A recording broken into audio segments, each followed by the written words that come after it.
Welcome to Outside the Box, episode 9 or 8. Episode 8, Occult Worship Music of the 90s. When you hear the word occult, most think devil worship or something evil, when in all actuality, it's just a different way of manifesting what one might desire. To achieve goals, in most cases, to become successful, continue to be successful, move forward with one's success, making our dreams and thoughts a reality. If you take a look at some of these occult classics from the 90s, then you'll be a little more intrigued. First is Bone Thugs and Harmony's Crossroads. I know everybody's familiar with that song. It was quite popular during that time. Now, was it spiritual or extraterrestrial? The fact that the man in black is collecting souls or recycling them to harness the spiritual energy that looks like some sort of mountain. If you look at the video, he's like, marching up the mountain with the souls or whatever that he's recycling. If you checked out my last video, Cosmic Mountains, then you'll be more familiar with the history of extraterrestrials and their relationships to God's creations. Next is Master P's Miss My Homies. Now, this is the perfect example of occult worship. Death of a gangster to the rebirth of a star. In this video, Percy Jackson is not only telling his stories about his living hell on earth, but he's actually trying to make it to heaven. So he's kind of like negotiating, here's my story, this is what I've done. I've pretty much paid homage to both of you guys and the gods. But in each scene in Master P's video, is definitely symbolism. From the white muscle shirt to the khaki dickies, he's almost like a prisoner of his own mind, a prisoner in his own hell. The desert, which is a representation of hell, this is very, very common.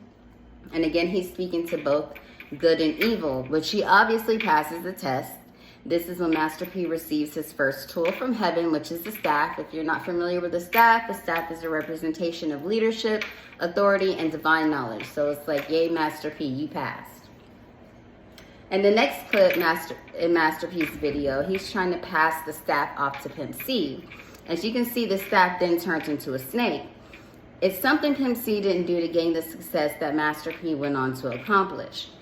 If you pay attention to the lyrics, it's kind of like he knew, it's kind of like he knew he was going to lose his life. It's like he's looking into a mirror of some sort. And notice that Pimp C, he's wearing all black. Each one of these individuals had a story to tell while in hell. This was a transitioning period for these gentlemen. Some of them made it and others did not. The hit 90s trio SWV, Sisters with Voices. And I have to say, these ladies do have voices. Occult magic and the arts of the lyrics again has a storyline and displays 3 practicing witches. Another perfect example of earth, air, fire, and water. And these ladies were one of the most successful groups in the 90s.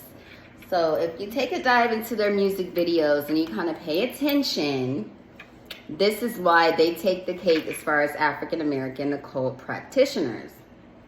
SWV's Rain. The rain is a representation of man's love. When we say man, we usually say, well, I have my own theory.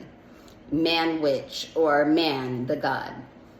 Rain down on me. Let your love just fall like raindrops. In this case, Tyrese's role is subliminal for the gods or a higher power.